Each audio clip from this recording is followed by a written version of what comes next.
Okay, let's unpack this. Welcome to the deep dive. This is where you give us the source materials, could be research, articles, data, you name it. And we sift through it all, pull out the most important insights, the really interesting bits, just for you. Yep, our mission is basically to get you up to speed, get you properly informed, but, keep it engaging. We take all that raw info, boil it down, and lay out the key takeaways so you understand what really matters. And today, we are diving deep into Supercom Ltd. The ticker is SPCB. You sent over some, pretty detailed research, press releases, financial data. Yeah, and it paints a picture of a company that's, definitely in a major transition phase. Absolutely. So our goal here is to figure out what's really going on with Supercom, specifically hitting the points that matter if you're looking at this, say, from an investor's perspective. Exactly. And a good place to start seems to be some of the latest news, especially around their expansion here in the U.S. All right, let's jump right in then. So one of the freshest items is this announcement from, April 2025, a new contract. With a regional service provider right in the U.S. Midwest. Yeah, expanding into places like Wisconsin, Minnesota, Michigan. And it specifically mentions domestic violence monitoring components, too. Right. It feels like a really concrete example of their strategy playing out, doesn't it? It does. And maybe before we get too lost in the weeds of specific contracts or, the numbers. Good idea. Let's establish what Supercom actually is based on the materials. Right. So they work in several tech areas, it looks like. Traditional digital identity, e-government, IoT, even cybersecurity. But the real driver, the thing highlighted again and again in the sources, especially lately, is their electronic monitoring. EM for short. Products and services. Okay, so EM is the big focus now. And looking at the financials you shared, that focus, it seems to be paying off. The sources talk about a pretty dramatic financial turnaround. Yeah, achieving GAAP profitability in 2024. That's the first time since, 2015? That's right. A net income of $661,000 for 2024, which is a huge swing from a $4 million loss just the year before. That turnaround really is a major theme, isn't it? It absolutely is. And the momentum just seemed to, explode into Q1 2025. The numbers are pretty eye-popping. Okay, blame on us. $4.2 million in GAAP net income for just that quarter. That works out to $1.20 per share GAAP EPS. And then there's non-GAAP, too, right? The sources mentioned that. Exactly. Non-GAAP often backs out things like amortization or, one-off expenses. Like that $1.5 million bad debt expense they had in Q4 2024 that was mentioned. Precisely. So taking out things like that, the non-GAAP net income for Q1 25 was even higher, $5.24 million, or $1.50 per share. These are record Q1 numbers. Wow. That is a massive leap, not just year over year, but even from the previous quarter. What's behind that, according to the analysis? Well, it seems to be a few key things working together. First, just straight up revenue growth. They hit a record $27.6 million in revenue for 2024. Okay, that's up 4% from 2023. Right. But if you look back further, to 2020, it's up 134%. So there's a definite upward trend there. Okay, steady growth on the top line. Got it. But maybe the bigger story, looking at the numbers, is the gross margin expansion. Ah, right. How much profit they make on each dollar of revenue, basically. Exactly. And that jumped hugely from 38.5% in 2023 to 48.4% in 2024. That's already a big improvement. And then Q1 2025, it hit a 10-year record, 63.3%. Compare that to 55.3% in Q1 the year before. 63%. Wow. So what does that tell us? Better efficiency? It points exactly there. Better operational efficiency and probably a shift in their revenue mix towards higher margin services, which suggests those EM contracts are pretty lucrative. So they're not just selling more stuff. They're making significantly more profit on what they do sell or provide. That's critical for the bottom line. It really is. And this feeds into sustained EBITDA growth, too. Right. Earnings before interest, taxes, depreciation, amortization. Kind of a proxy for core operating profit. Yep. That reached $6.3 million in 2024, a 9-year record. And they've actually had positive EBITDA for 10 straight quarters now. 10 quarters. That shows consistency building. It does. And you add in the new contract wins, which we should definitely talk more about, plus some strategic debt reduction. It all contributes to a much healthier financial picture overall. Okay, let's talk contracts then, because the sources really highlight this burst of activity, over 20 new U.S. wins since the middle of 2024. Yeah, it's a clear sign they're making serious headway in the U.S. market. And their main strategy here, it seems, is this partnership model. Working with local and regional service providers. Exactly. Why does that approach work so well for them? according to the analysis? Well, the thinking is it lets them tap into the local partners' existing relationships, connections with state and county agencies, which are crucial in government work. Right, breaking in cold would be tough. Very tough. So this lets them enter markets way faster, and it's more capital efficient than building everything themselves from scratch everywhere. Plus, it makes it easier to scale up. Makes sense. And they list a bunch of states where this is happening. Nebraska, Virginia, Ohio, Arizona, New York. Right. Wisconsin, Minnesota, Michigan, like we mentioned, Florida, Mississippi, a growing list. So they're kind of plugging into existing local networks for sales and support. And the sources say they're often displacing the existing providers in these wins. Yes, that's a point that gets highlighted, winning deals away from the incumbents, the established players. Suggests they're offering maybe the tech, the service, the price is compelling enough for agencies or partners to make a switch. That seems to be the implication, yes. Tell us about this North Carolina Sheriff's Association contract, NCSA.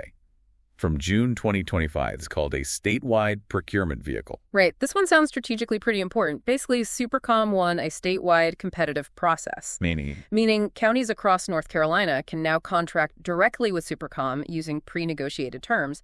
They often don't need to go through their own separate, long, complicated RFP process. RFP being the request for a proposal, that formal bidding thing governments do. Exactly. So this streamlines things massively for Supercom to get business across the entire state. Yeah, skipping the full RFP hurdle sounds like a pretty big advantage. Once they win these EM contracts, what's the usual way they make money from them?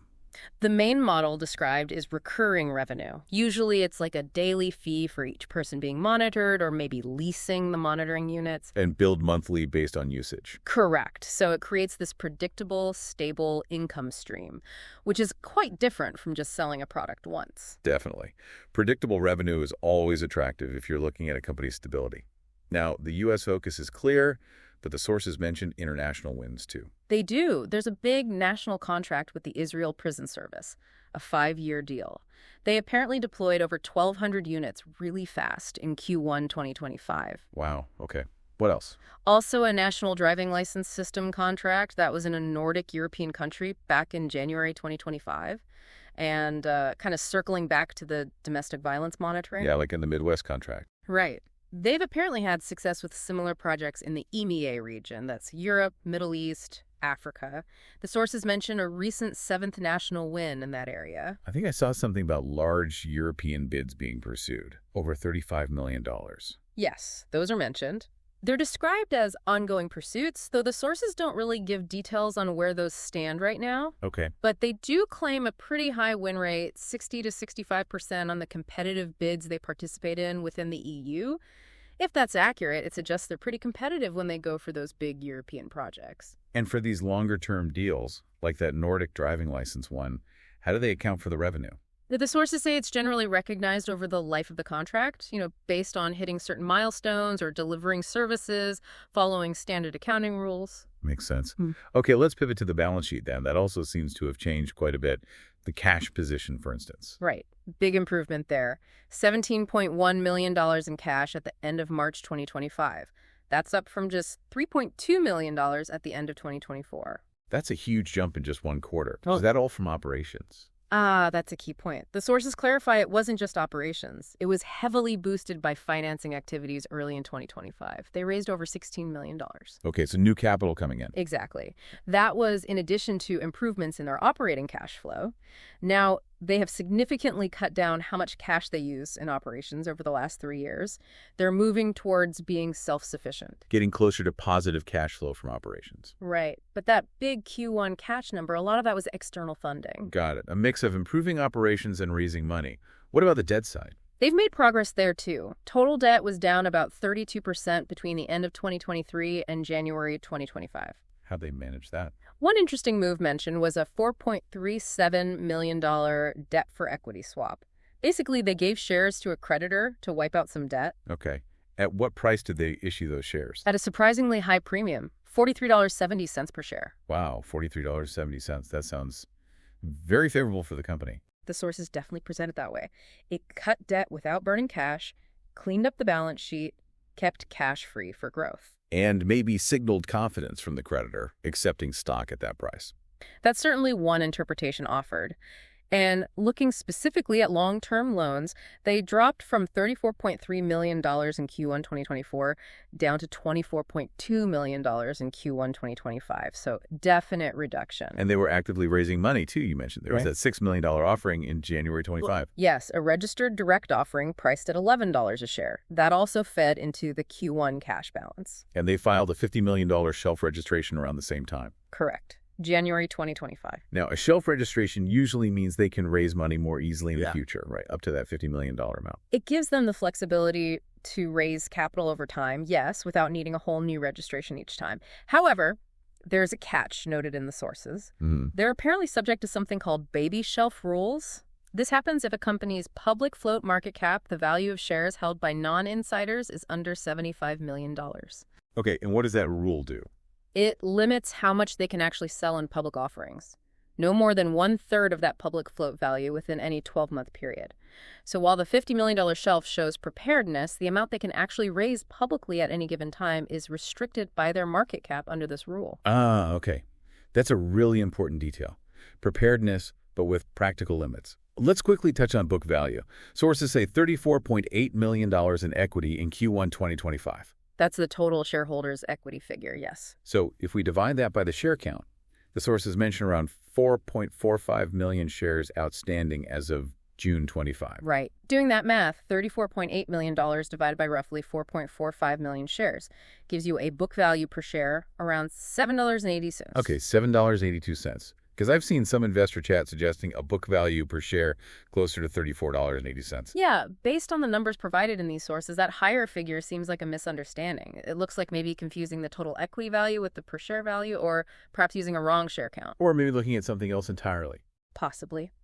But the reported price-to-book ratios from financial data services also line up with a book value somewhere in that $7 to $11 range, which fits with our $7.82 Connex calculation. Good to clarify that. Mm-hmm. And speaking of shares, the count is relevant. About 4.45 million outstanding. And the float, the shares actually available for public trading, is around 3.73 million as of June 25. There's also mention of warrants, right? Which could potentially increase the share count later? Yes, warrants are mentioned, some with like a $13.50 exercise price. If those get exercised, it would mean more shares outstanding. But a really precise, fully diluted count factoring in all potential options and warrants, that level of detail wasn't fully laid out in the main docs we looked at. You'd usually find that buried in the financial statement notes. Okay. Let's shift gears to the market itself and the competition. The sources talk about a pretty large potential market for this EM stuff. Oh, yeah, it's substantial. Projections mentioned put the global EM market hitting $2.3 billion by 2028. Wow. And where's most of that market? The vast majority, like 95%, is concentrated right where Supercom is focusing, the US and Europe. So they're definitely playing in the biggest part of the sandbox. How do they try to stand out from the competition in that sandbox? The sources really push the idea of technological differentiation, especially with their pure security suite of EM products. What kind of features are highlighted? Things like unmatched battery life, which is a big deal for these devices, military-grade encryption for security, reliability, and being user-friendly. And they back this up with R&D spend. They point to over $40 million invested in R&D and mention holding 119 patents. The fact that they're winning deals away from incumbents is sort of presented as proof that these tech advantages matter in the real world. What makes it tough for others to just jump into this EM space? What are the barriers? Well, the sources list several. There are really strict government requirements and certifications the products need. You need established relationships with government agencies, which takes time. The procurement process itself, like those RFPs, can be complex and long. Exactly. And just the sheer cost of R&D to stay competitive is also a significant barrier. Yeah, what about those potentially huge U.S. federal contracts? Mm-hmm. Agencies like ICE or DHS, is that on their radar? Definitely on the radar. The sources say management is actively exploring opportunities there, specifically mentioning the U.S. immigration sector, ICE, DHS. That could be massive if they landed something like that. Huge potential, yes. But the materials are clear that there's no concrete progress or major federal wins to report yet. Their strategy would likely involve leveraging their state and county track record, plus their international experience on national projects. Gotcha. I also saw some investors comparing Supercom to other companies. Names like Palantir, BigBear.ai came up, And also the GEO group. Yeah, the sources know those comparisons are being made out there. How relevant are they, really? Well, Palantir and BigBear.ai are more broadly in government tech and AI.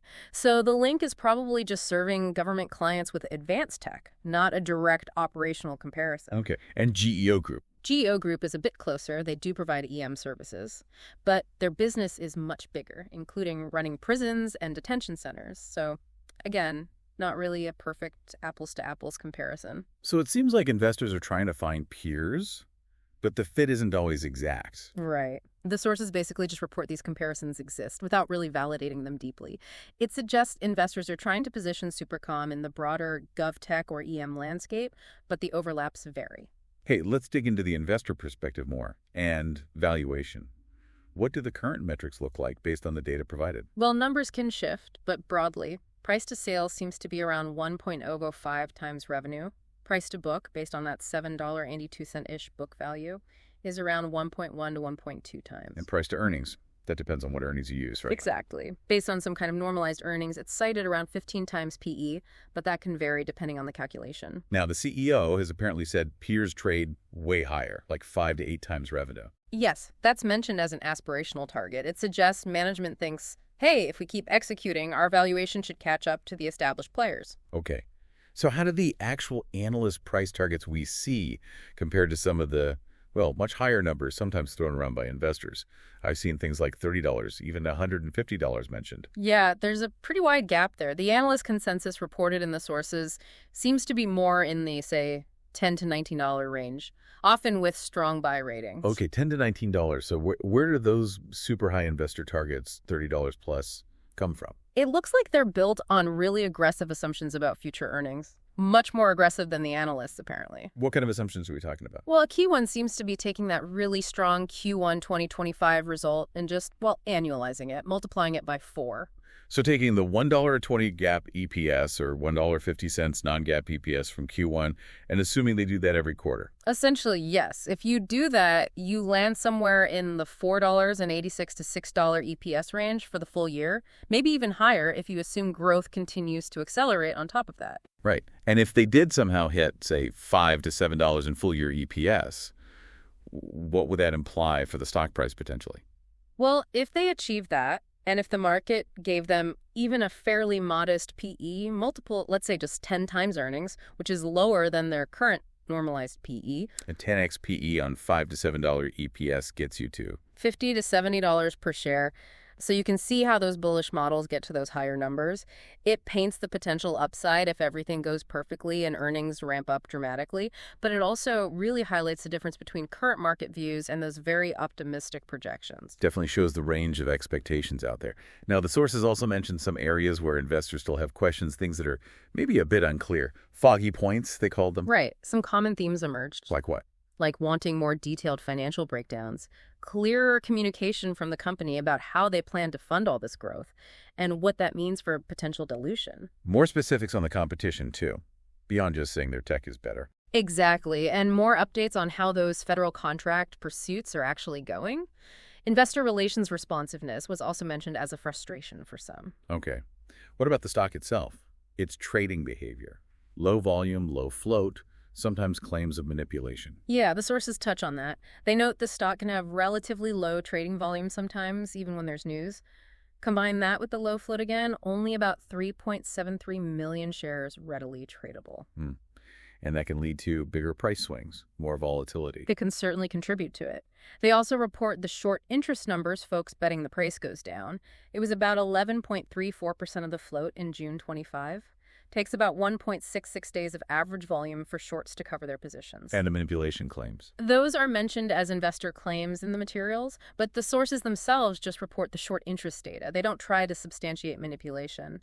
The low float and volume alone could explain a lot of the price action. So given all the positive news, the turnaround of the contracts, why might some investors still be sitting on the sidelines being cautious?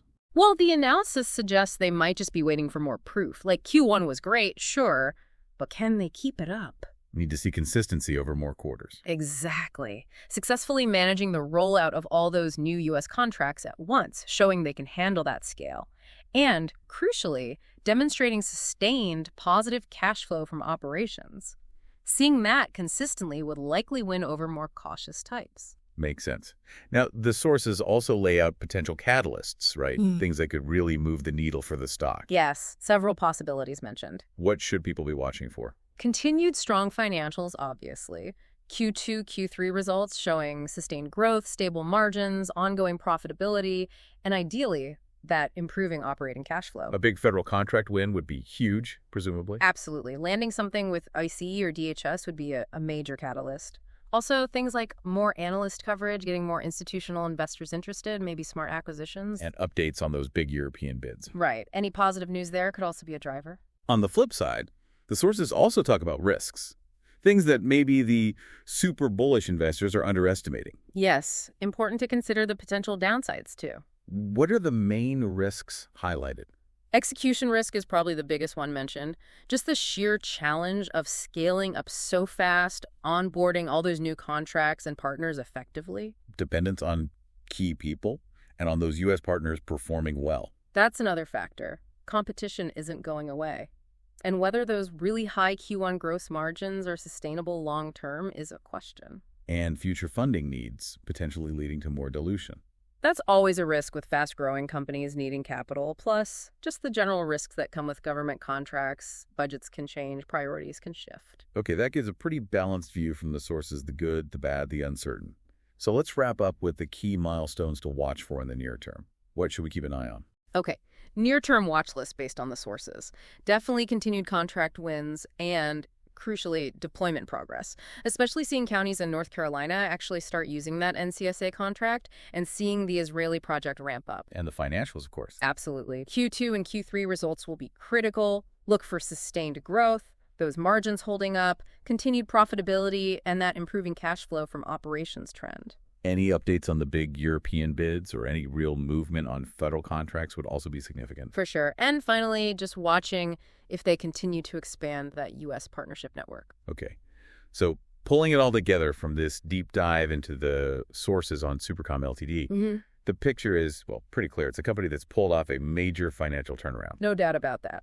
And now they're in this phase of really rapid expansion, especially using that partnership model in the U.S. electronic monitoring market.